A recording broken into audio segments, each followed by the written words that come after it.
Ya, jumpa kembali Bapak Ibu dan saudara-saudara yang terkasih dalam Renungan Bina Iman GKI Klasi Solo. Mari sebelum kita memulai permenungan kita pada hari ini, mari kita mengawalinya dengan berdoa. Kami bersyukur Tuhan untuk segala bentuk berkat-Mu bagi kami hari lepas hari. Kami juga bersyukur atas waktu yang telah Engkau sediakan sehingga pada hari ini kami akan mengawali hari dengan merenungkan firman-Mu. Tuhan, kiranya Engkau berkati kami, Engkau sertai kami ketika kami mencoba untuk membaca, merenungkan firman-Mu sehingga firman-Mu ini dapat masuk ke dalam hati kami. Tuhan sertai juga hamba-Mu ini yang akan memimpin renungan. Kiranya Engkau berikan hikmat sehingga renungan ini sesuai dengan kehendak-Mu. Hanya di dalam nama-Mu, Tuhan Yesus Kristus, kami mengangkat doa ini. Amin. Baik Bapak Ibu dan saudara-saudari yang terkasih, bacaan kita pada hari ini diambil dari Kolose pasal 3 ayat 15 sampai 17. Kolose pasal 3 ayat 15 sampai 17. Hendaklah damai sejahtera Kristus memerintah dalam hatimu, karena untuk itulah kamu telah dipanggil menjadi satu tubuh. Dan bersyukurlah. Hendaklah perkataan Kristus diam dengan segala kekayaannya di antara kamu, sehingga kamu dengan segala hikmat mengajar dan menegur seorang akan yang lain, dan sambil menyanyikan mazmur dan puji-pujian dan nyanyian rohani. Kamu mengucap syukur kepada Allah di dalam hatimu. Dan segala sesuatu yang kamu lakukan dengan perkataan atau perbuatan, lakukanlah semuanya itu dalam nama Tuhan Yesus, sambil mengucap syukur oleh Dia kepada Allah Bapa kita. Demikianlah firman Tuhan. Baik Bapak Ibu dan saudara-saudari yang terkasih, sikap hidup orang beriman ditandai dengan perubahan-perubahan perilaku yang ada dalam kehidupan mereka masing-masing. Misalnya hal-hal yang jelek ditinggalkan dan hal-hal yang baik ditingkatkan. Nah, salah satu tolak ukur yang didorongkan adalah dengan mengupayakan sikap hidup seperti yang ditunjukkan dalam Galatia pasal 5 ayat 22 sampai 23, yakni buah roh. Namun dalam Galatia masih ada sikap hidup lain yang mungkin belum disebutkan di sana, yakni rasa syukur. Nah, rasa syukur ini banyak kita lihat atau kita soroti dalam kisah-kisah perjalanan Yesus ketika Ia sedang mengabarkan Injil. Misalnya kita dapat melihatnya melalui kisah Yesus yang menyembuhkan 10 orang kusta, di mana hanya satu yang kembali untuk berterima kasih dan bersyukur, sementara yang 9 lainnya pergi. Nah, dalam bacaan kita pada hari ini, yakni surat kepada jemaat Kolose oleh Rasul Paulus, di sini Paulus mencoba untuk mengupas rasa syukur menurut bingkai teologisnya sendiri. Kalau kita membaca pada pasal 1, maka kita dapat melihat gambaran bagaimana jemaat Kolose pada saat itu sedang diperhadapkan dengan ajaran-ajaran yang bisa membelokkan iman kepada Kristus. Nah, di sini Rasul Paulus mencoba untuk memaparkan dasar-dasar hidup beriman dan kemudian menunjukkan bagaimana menjalani hidup dari manusia lama menjadi manusia baru. Nah, di sini Rasul Paulus mencoba mendorong untuk jemaat Kolose mematikan manusia lama dengan keinginan duniawinya dan mengenakan manusia baru yang terus-menerus diperbaharui, di mana hal-hal yang buruk ditinggalkan dan hal-hal yang baik ditingkatkan.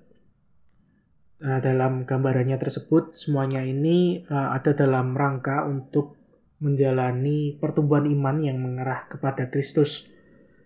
Jadi menurut Rasul Paulus, latar belakang apapun, baik itu suku, budaya, dan lain sebagainya, tidak mengubah gambaran bahwa semuanya itu sama di hadapan Tuhan, asal mereka mau berproses dalam menghidupi manusia baru. Nah, setelah Rasul Paulus menyebutkan banyak hal buruk yang perlu disingkirkan, ia mendorongkan supaya jemaat Kolose menerapkan hal yang baik yang ada di surat Galatia tadi.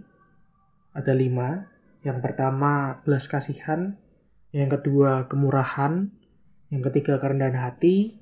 Yang keempat, kelemah lembutan. Dan yang terakhir, kesabaran.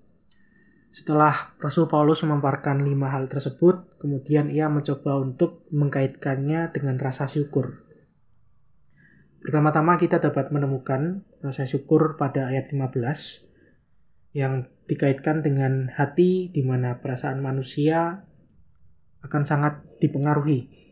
Dalam hal ini saat bagi Rasul Paulus, ketika kita menempatkan Kristus sebagai yang utama dalam hidup kita masing-masing, maka damai sejahtera Kristus akan hadir dalam hati kita. Perasaannya akan diliputi dengan kedamaian yang melampaui akal dan pikiran manusia. Dan yang kedua adalah hal yang dikaitkan dengan mengucap syukur, yakni pada ayat 16 adalah perkataan Kristus dengan segala kekayaannya menjadi hikmat bagi yang mengerjakannya. Bagi Rasul Paulus di sini, hikmat biasa dikaitkan dengan buah pikir yang dianggap sebagai kebijaksanaan dalam hidup. Dan yang ketiga, yang terakhir, yang ditunjukkan pada ayat 17, di mana mengucap syukur dikaitkan dengan tindakan. Nah, di sini menjadi dorongan dari Rasul Paulus supaya segala sesuatu yang dilakukan, baik dengan kata-kata maupun tindakan itu dilakukan dalam nama Yesus sebagai bentuk rasa syukur kepada Bapa. Nah, saudara-saudara yang terkasih, rasa syukur akan membuat dampak dalam perubahan hidup yang signifikan karena mempengaruhi 3 hal tadi. Yang pertama hati, yang kedua pikiran, dan yang ketiga tindakan. Ketika ketiganya ini terintegrasi dengan rasa syukur sebagai penggeraknya, maka seseorang dapat menikmati hidup dengan lebih baik.